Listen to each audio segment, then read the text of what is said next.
One of the strange things about living in the world is that it is only now and then one is quite sure one is going to live forever and ever and ever. One knows it sometimes when one gets up at the tender solemn dawntime and goes out and stands alone and throws one's head far back and looks up and watches the pale sky slowly changing and flushing and marvelous unknown things happening until the east almost makes one cry out and one's heart stands still at the strange unchanging majesty of the rising of the sun, which has been happening every morning for thousands and thousands and thousands of years. One knows it then for a moment or so.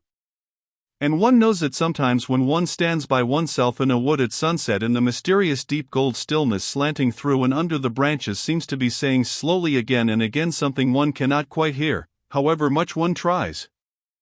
Then sometimes the immense quiet of the dark blue at night with millions of stars waiting and watching makes one sure, and sometimes a sound of far-off music makes it true, and sometimes a look in someone's eyes.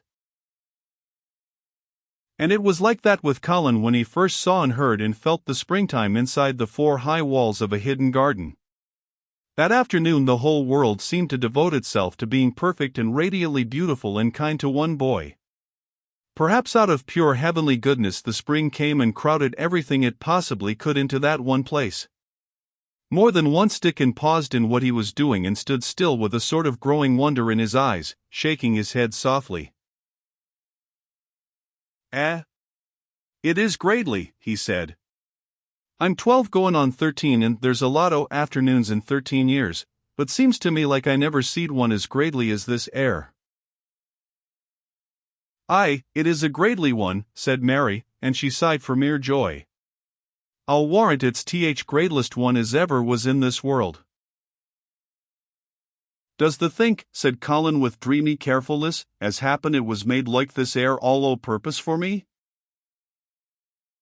My word, cried Mary admiringly, that there is a bit o' good Yorkshire. The RT shapen first rate, that the art.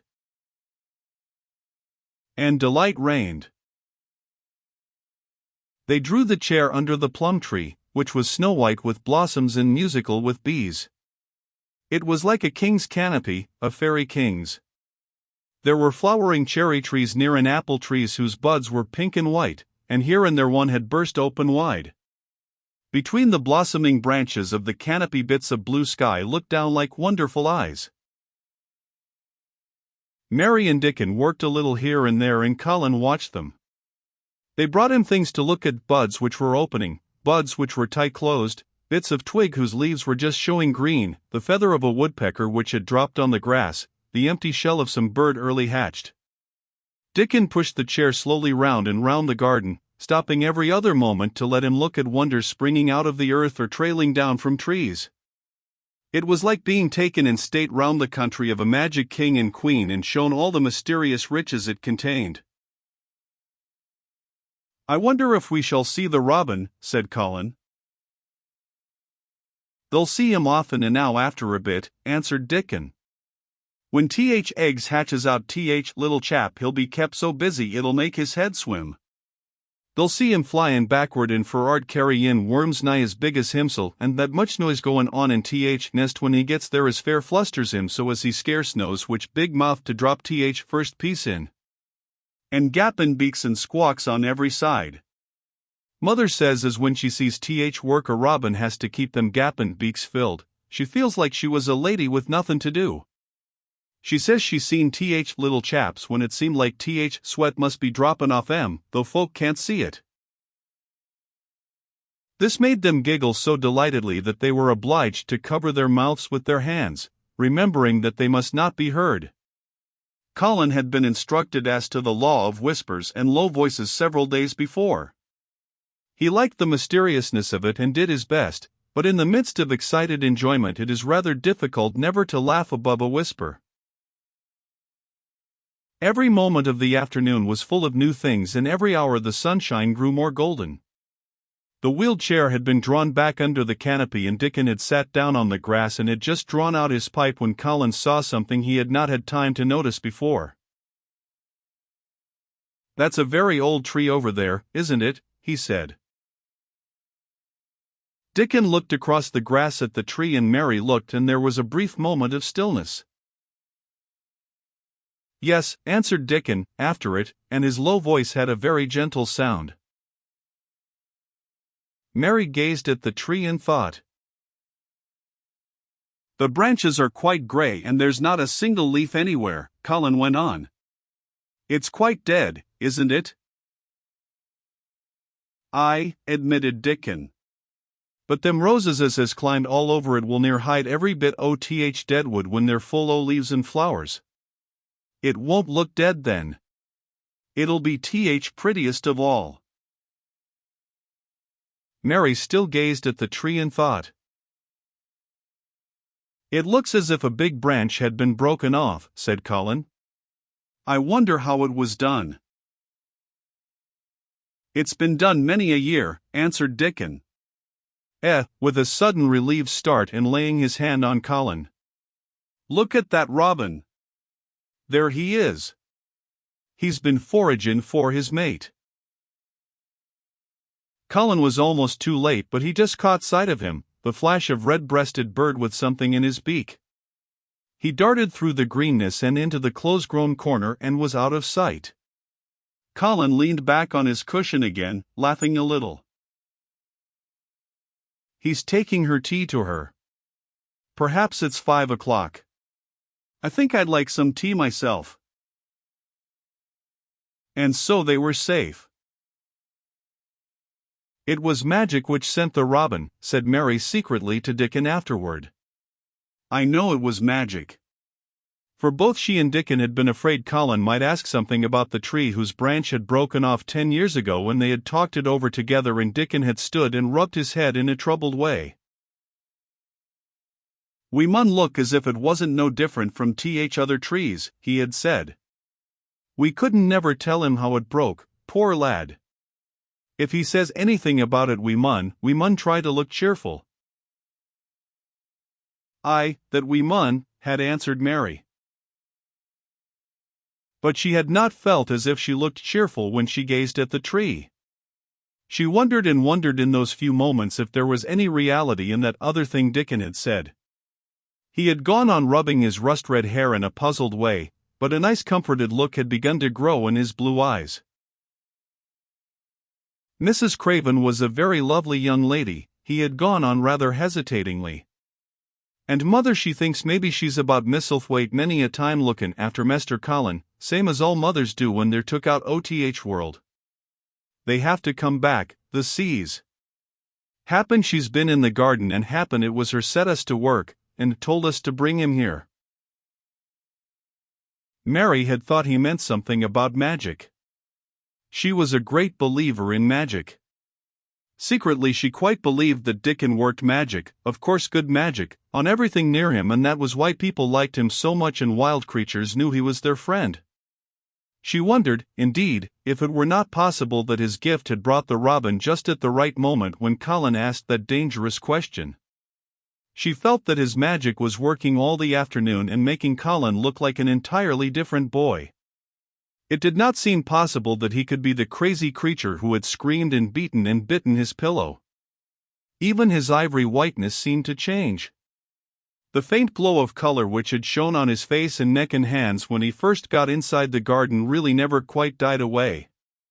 He looked as if he were made of flesh instead of ivory or wax. They saw the robin carry food to his mate 2 or 3 times, and it was so suggestive of afternoon tea that Colin felt they must have some.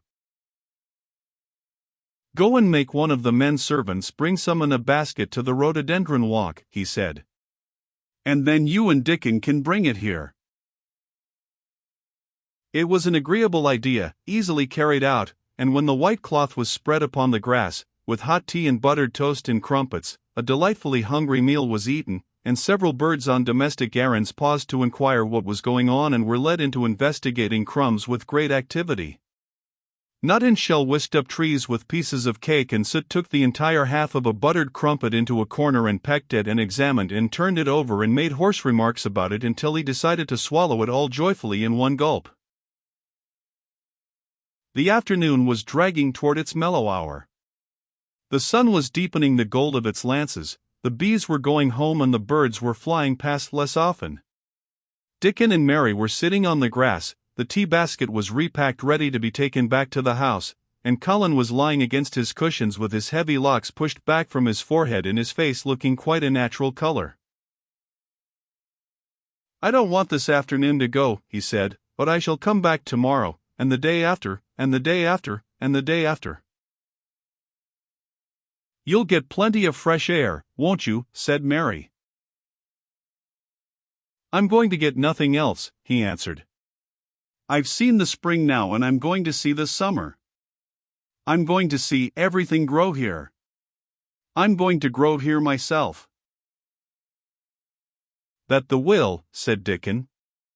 "Us'll have thee walkin' about here and diggin' same as other folk afore long." Colin flushed tremendously. "Walk," he said. "Dig. Shall I?" Dickon's glance at him was delicately cautious. Neither he nor Mary had ever asked if anything was the matter with his legs. "For sure the will," he said stoutly. "Th's got legs o' thine own, same as other folks." Mary was rather frightened until she heard Colin's answer. "Nothing really ails them," he said, "but they are so thin and weak. They shake so that I'm afraid to try to stand on them." Both Mary and Dickon drew a relieved breath. "When the stops bein' afraid they'll stand on 'em," Dickon said with renewed cheer. "And they'll stop bein' afraid in a bit." "I shall," said Colin, and he lay still as if he were wondering about things. They were really very quiet for a little while. The sun was dropping lower. It was that hour when everything stills itself, and they really had had a busy and exciting afternoon. Colin looked as if he were resting luxuriously. Even the creatures had ceased moving about and had drawn together and were resting near them. Soot had perched on a low branch and drawn up one leg and dropped the grey film drowsily over his eyes. Mary privately thought he looked as if he might snore in a minute. In the midst of this stillness it was rather startling when Colin half lifted his head and exclaimed in a loud, suddenly alarmed whisper, "Who is that man?" Dickon and Mary scrambled to their feet. "Man," they both cried in low, quick voices. Colin pointed to the high wall. "Look," he whispered excitedly. "Just look." Mary and Dickon wheeled about and looked. There was Ben Weatherstaff's indignant face glaring at them over the wall from the top of a ladder. He actually shook his fist at Mary. "If I wasn't a bachelder, and there was a wench o' mine," he cried, "I'd give thee a hidin'." He mounted another step threateningly as if it were his energetic intention to jump down and deal with her, but as she came toward him he evidently thought better of it and stood on the top step of his ladder shaking his fist down at her. "I never thought much o' thee," he harangued. "I couldna abide thee first time I set eyes on thee. A scrawny buttermilk-faced young besom, all lose a skin questions and pokin' the nose where it wasna wanted. I never knowed how that got so thick, why me? If it hadna been for Robin, drat him." "Ben Weatherstaff," called out Mary, finding her breath. She stood below him and called up to him with a sort of gasp. "Ben Weatherstaff, it was the Robin who showed me the way." Then it did seem as if Ben really would scramble down on her side of the wall, he was so outraged. "The young bad un," he called down at her. "Layin' the badness on a Robin, not but what he's impident enow for anythin'. Him showin' the way. Him. The young nowt," she could see his next words burst out because he was overpowered by curiosity, "however I this world did the get in?" "It was the Robin who showed me the way," she protested obstinately. "He didn't know he was doing it, but he did. And I can't tell you from here while you're shaking your fist at me." He stopped shaking his fist very suddenly at that very moment, and his jaw actually dropped as he stared over her head at something he saw coming over the grass toward him. At the first sound of his torrent of words, Colin had been so surprised that he had only sat up and listened as if he were spellbound. But in the midst of it he had recovered himself and beckoned imperiously to Dickon. "Wheel me over there," he commanded. "Wheel me quite close and stop right in front of him. And this, if you please, this is what Ben Weatherstaff beheld and which made his jaw drop. A wheeled chair with luxurious cushions and robes which came toward him looking rather like some sort of state coach because a young Raja leaned back in it with royal command in his great black-rimmed eyes and a thin white hand extended haughtily toward him. And it stopped right under Ben Weatherstaff's nose. It was really no wonder his mouth dropped open. "Do you know who I am?" demanded the Raja. How Ben Weatherstaff stared. His red old eyes fixed themselves on what was before him as if he were seeing a ghost. He gazed and gulped a lump down his throat and did not say a word. "Do you know who I am?" demanded Colin still more imperiously. "Answer." Ben Weatherstaff put his gnarled hand up and passed it over his eyes and over his forehead, and then he did answer in a queer shaky voice. "Who thou art," he said. "Aye, that I do. Why, the mother's eyes starin' at me out o' the face. Lord knows how they come here. But the RTTH, poor cripple." Colin forgot that he had ever had a back. His face flushed scarlet and he sat bolt upright. "I'm not a cripple," he cried out furiously. "I'm not." "He's not," cried Mary, almost shouting up the wall in her fierce indignation. "He's not got a lump as big as a pin. I looked and there was none there, not one." Ben Weatherstaff passed his hand over his forehead again and gazed as if he could never gaze enough. His hand shook and his mouth shook and his voice shook. He was an ignorant old man and a tactless old man, and he could only remember the things he had heard. The hasn't got a crooked back," he said hoarsely. "No," shouted Colin. The hasn't got crooked legs," quavered Ben more hoarsely yet. It was too much. The strength which Colin usually threw into his tantrums rushed through him now in a new way. Never yet had he been accused of crooked legs even in whispers, and the perfectly simple belief in their existence which was revealed by Ben Weatherstaff's voice was more than Raja flesh and blood could endure. His anger and insulted pride made him forget everything but this one moment and filled him with a power he had never known before, an almost unnatural strength. "Come here," he shouted to Dickon, and he actually began to tear the coverings off his lower limbs and disentangled himself. "Come here. Come here. This minute." Dickon was by his side in a second. Mary caught her breath in a short gasp and felt herself turn pale. "He can do it. He can do it. He can do it. He can," she gabbled over to herself under her breath as fast as ever she could. There was a brief fierce scramble, the rugs were tossed onto the ground, Dickon held Colin's arm, the thin legs were out, the thin feet were on the grass. Colin was standing upright, as straight as an arrow and looking strangely tall, his head thrown back and his strange eyes flashing lightning. "Look at me," he flung up at Ben Weatherstaff. "Just look at me, you. Just look at me." "He's as straight as I am," cried Dickon. "He's as straight as any lad I Yorkshire." What Ben Weatherstaff did Mary thought queer beyond measure. He choked and gulped and suddenly tears ran down his weather-wrinkled cheeks as he struck his old hands together. He burst forth, lies folk tells. The RT is thin as a lath and as white as a wraith, but there's not a knob on thee. They'll make 'em on yet. God bless thee. Dickon held Colin's arm strongly, but the boy had not begun to falter. He stood straighter and straighter and looked Ben Weatherstaff in the face. "I'm your master," he said, "when my father is away. And you are to obey me. This is my garden. Don't dare to say a word about it. You get down from that ladder and go out to the long walk, and Miss Mary will meet you and bring you here. I want to talk to you. We did not want you, but now you will have to be in the secret. Be quick." Ben Weatherstaff's crabbed old face was still wet with that one queer rush of tears.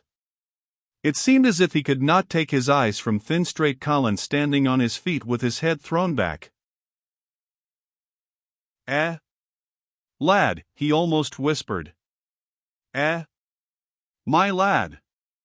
And then, remembering himself, he suddenly touched his hat gardener fashion and said, "Yes, sir." "Yes, sir," and obediently disappeared as he descended the ladder.